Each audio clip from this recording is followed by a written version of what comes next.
Tanpa Pelayat dan Mawar Duka. Cerpen karya Martin Aleida. Kemanapun dia pergi, di benaknya terbayang sebuah lubang ancaman, begitu besar dan menakutkan, siap penelannya, menyusul tumbangnya Raja Tiranis yang berkuasa lebih dari 30 tahun. Dia sadar, di kalangan teman-teman, dia tak lebih dari seonggok daging yang hanya pantas untuk dirajam. Sekalipun begitu, kalau mati, dia menginginkan tempat yang pas untuk jasadnya. Keinginan itu memuncak ketika kadar gula dalam darahnya mencatat titik yang belum pernah tercapai. Dia semakin sering merenung, dan serempak dengan semakin bertambah ngilunya seluruh persendian tubuhnya, semakin dia yakin bahwa maut sudah tak bisa ditampik. Sepetak tanah di kota kita yang penuh sesak dan berkembang begini liar bukanlah komoditi yang bisa menjadi impian semua orang, kecuali buat dia. Kontaknya dengan penguasa keamanan, kepada siapa dia menjual kepala teman-teman selama ini, memungkinkannya untuk mengosongkan dengan paksa satu areal tanah di tepi kota. Bagian depan lahan itu dia cita-citakan sebagai rumahnya di dunia baka. Setelah lahan itu dia kuasai, boleh dibilang hampir saban hari dia berdiri di situ, memandangi kota yang terhampar di bawah, walau alam terasa tak bersahabat dengannya. Kakinya terasa kebas, ranting-ranting Kamboja menatapnya dengan dingin, seperti mengejek. Sementara angin darat yang lembab berdebu berbisik dengan culas di kakinya. Jatuhnya sang tiran dan perubahan politik yang tak pernah terbayangkan dari hari ke hari membuat hatinya semakin ciut, menggigil. Dia sadar akan apa yang telah dia lakukan terhadap teman-temannya selama ini, dan betapa mencemaskan kemungkinan dendam yang harus dia hadapi. Kecemasan dan ketakutan yang semakin mendesaknya ke lubang maut. Dan kematian akhirnya datang meringkusnya berbarengan dengan kecemasan yang tak tertahankan. Suatu subuh, batang tubuhnya menggigil hebat, lantas kejang, kaku, dan dia mati, bak pisang yang terlalu dalu. Kehendak siapa sehingga rumah duka tetap sepi manakala jenazahnya sudah berjam lamanya menanti pelayat? Masa lalu yang ditinggalkan oleh dia yang terbaring membatu di ruang tengah itu benar-benar telah datang membawa dendam. Tiada teman lama yang datang. Orang-orang militer yang menangguk dari petualangannya juga tak terlihat batang hidungnya. Pepatah, habis manis sepah dibuang, sungguh menemukan tamsil pada peti mati itu. Kesepian mendidih, tak ada kematian sesia-sia ini. Selepas lohor, peti berselimut kain hijau itu diantarkan mobil jenazah ke pekuburan. Keranda dibujurkan di tanah dengan kepala jenazah menghadap ke arah kota. Kemudian mobil jenazah meninggalkan petak kematian. Sunyi di siang bolong di pekuburan itu semakin menekan. Angin kering, tak tercium bau air mawar, tak ada karangan bunga.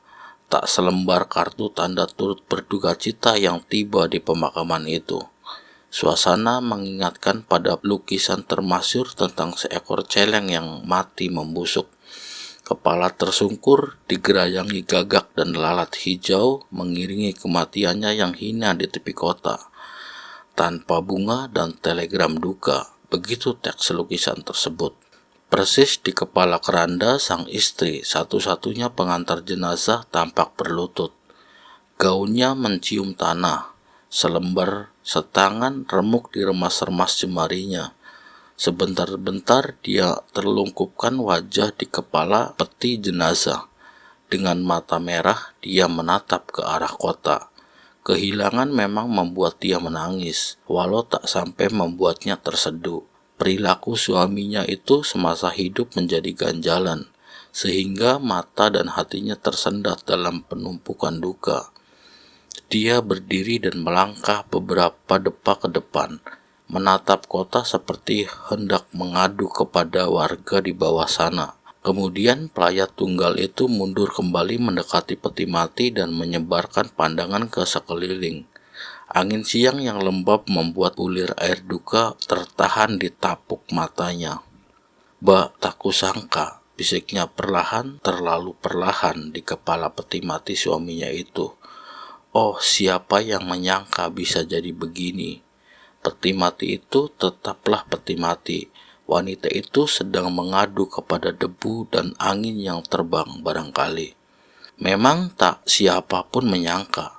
Dia sebagai istri tidak. Suaminya yang terbujur di dalam peti mati buatan Jepara itu pun tidak.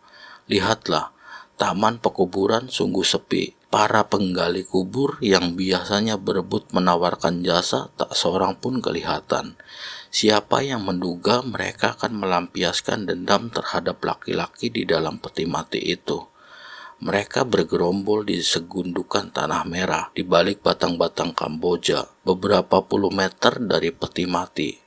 Mereka adalah orang-orang yang tempo hari dengan mudah dilumpuhkan oleh sepasukan besar aparat keamanan bersenjata yang datang menerjang, menguasai tanah itu untuk memenuhi keinginan lelaki yang kini terkurung di dalam kotak sempit terbuat dari kayu, yang terbengkalai, tak punya siapa-siapa kecuali istri yang cuma bisa pasrah menghadapi sebuah dendam. Lelaki di dalam keranda itulah yang membocorkan bahwa lahan yang jadi pekuburan sekarang ini dulunya adalah milik sebuah komunitas agama yang dipatoki Barisan Tani Indonesia awal 1960-an. Ketika gencar-gencarnya aksi sepihak yang dilancarkan oleh organisasi tani beraliran merah tersebut untuk melaksanakan land reform, bahwa tanah siapapun yang lebih dari 5 hektar harus dibagikan kepada petani tak bertanah, sesuai fatwa Undang-Undang Pokok Agraria Republik. Para penggali kubur yang tak kuasa menahan dendam, yang memandang peti mati dengan mata nanar dari gundukan tanah merah di balik pokok-pokok Kamboja adalah anak-anak dari petani tak bertanah nan buta huruf yang dengan sukacita menerima rezeki yang tak pernah mereka impikan. Tetapi tanah itu jugalah yang membawa malapetaka menyusul permusnahan sampai ke akar-akarnya terhadap mereka yang dituduh tanpa bukti membunuh para jenderal, yang bernasib buruk dicampakkan ke dalam kuburan massal. Banyak yang darahnya memerahkan air sungai begitu kepala mereka yang terkulai karena bacokan atau terjangan peluru ditendang ke dalam air. Tahun yang menakutkan itu telah membakar hati para penggali kubur yang membangkang dan tetap berdiam diri di gundukan tanah merah itu. Mereka tahu lelaki di peti mati itu telah banyak memakan korban di kalangan teman-temannya sendiri, dan persekongkolannya dengan mereka yang bersenjata untuk merampas tanah di mana mereka dilahirkan dan dibesarkan buat mereka hanya pantas untuk dilawan dengan sebuah pemogokan. Membiarkan jenazahnya tak diterima bumi.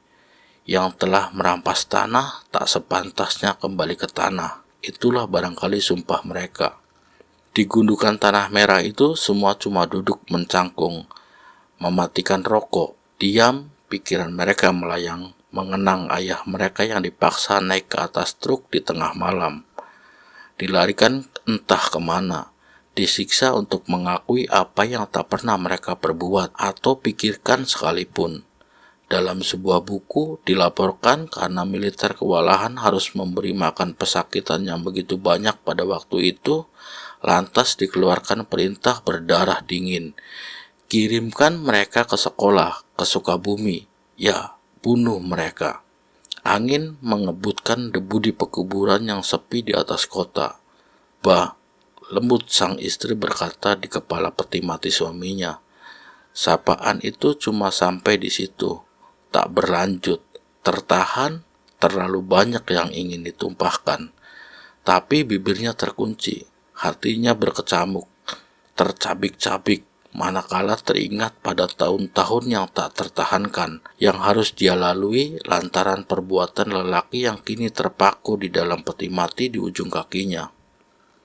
Mula-mula tersebar kabar suaminya itu menjadi tukang tunjuk militer yang sedang mengejar orang-orang yang terpesona dengan lambang Palu Arit, juga banteng Ketaton, dan segala simbol yang melambangkan perlawanan terhadap penindasan orang-orang yang dihinakan.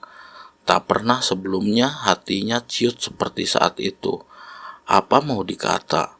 Menyusul pula kabar bahwa Ba datang sendiri di tengah malam, mengacungkan pistol setelah mendobrak pintu rumah persembunyian teman-temannya di dekat pusat kota. 2 jeep penuh militer yang mengenakan jaket sipil menunggu di luar. Dari rumah itu diangkut 6 temannya sendiri. Sesampai di markas militer yang berubah menjadi kamp konsentrasi, dia pula lah yang menginterogasi teman-temannya itu satu persatu. Tentu dia mengenal mereka seperti mengenal jari-jarinya sendiri. Kalau ada yang menyembunyikan sesuatu, dia sendirilah yang mengeluarkan perangkat kejut listrik untuk memaksa pengakuan. Pentolan komunis nomor 2 waktu itu hanya bisa tertangkap karena jasanya.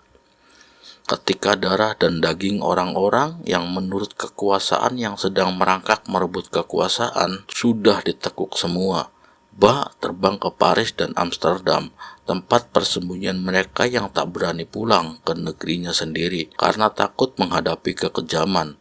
Di Paris dia memata-matai restoran yang diusahakan mereka yang terbuang, yang menyandang nama sebagai eksil. Kepada salah seorang di antara pelayan orang Indonesia di situ, dia memaksa untuk ikut dan menginap di rumahnya.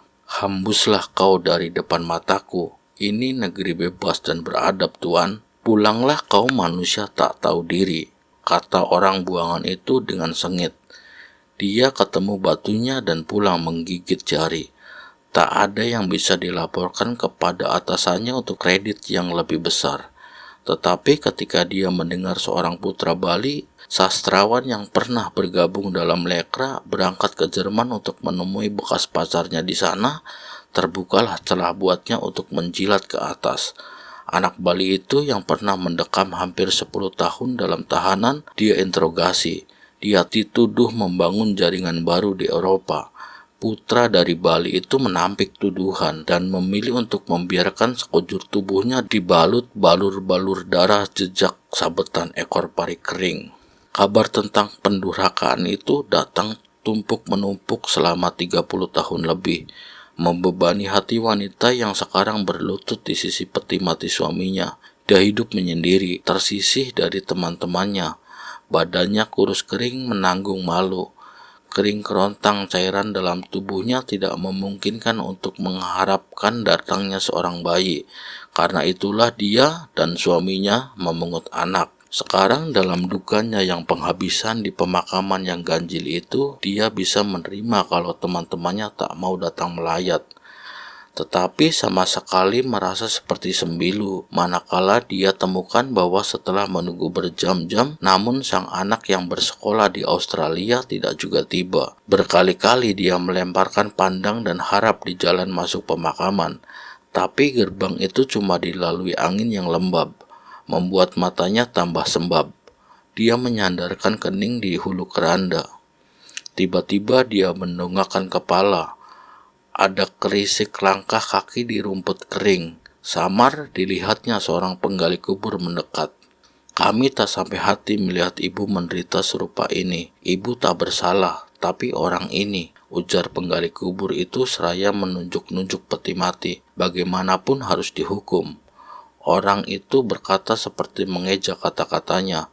Dia meletakkan sebilah cangkul beberapa langkah dari kaki wanita itu. Gunakanlah, tukang gali itu membujuk. Aku tahu apa yang telah dia lakukan. Bisa kurasakan bagaimana penderitaan ayah dan keluarga kalian. Dan juga ratusan orang lain. Tapi dia suami yang tak pernah berniat meninggalkan aku. Dia juga sering mentraktir makan sesama kawannya seniman. Tiap 17 Agustus tak pernah lupa dia membawakan tumpeng ke pusat kebudayaan. Akulah yang membuat tumpeng itu.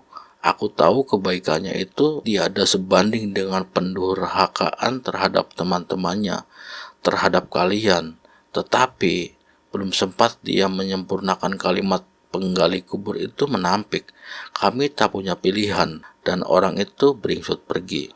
Azan yang tadinya terdengar bergulung-gulung dari kota di bawah sudah lama lenyap. Tak ada suasana duka di pekuburan itu, kecuali pada sebentuk hati seorang istri yang harus menggali sendiri liang lahat untuk jenazah suaminya. Bayangan panjang pohon Kamboja menghampar sampai ke kota. Matahari yang segera menyuruk ke ufuk juga mengoleskan bayangan panjang dari sosok wanita yang sedang berduka itu. Di bumi yang dipijaknya tampak siluet hitam dari tangannya yang menggenggam pacul dan menghantamkannya ke tanah, membuka secelah gua garba di situ untuk peti mati suaminya. Bayangan gelap tubuhnya yang terantuk-antuk menguakkan tanah jatuh membentang ke arah kota di bawah dan sesekali ditingkahi kilap mata pacul yang menyambar-nyambar. Diterbitkan di Kompas Minggu, edisi 4 Februari 2007.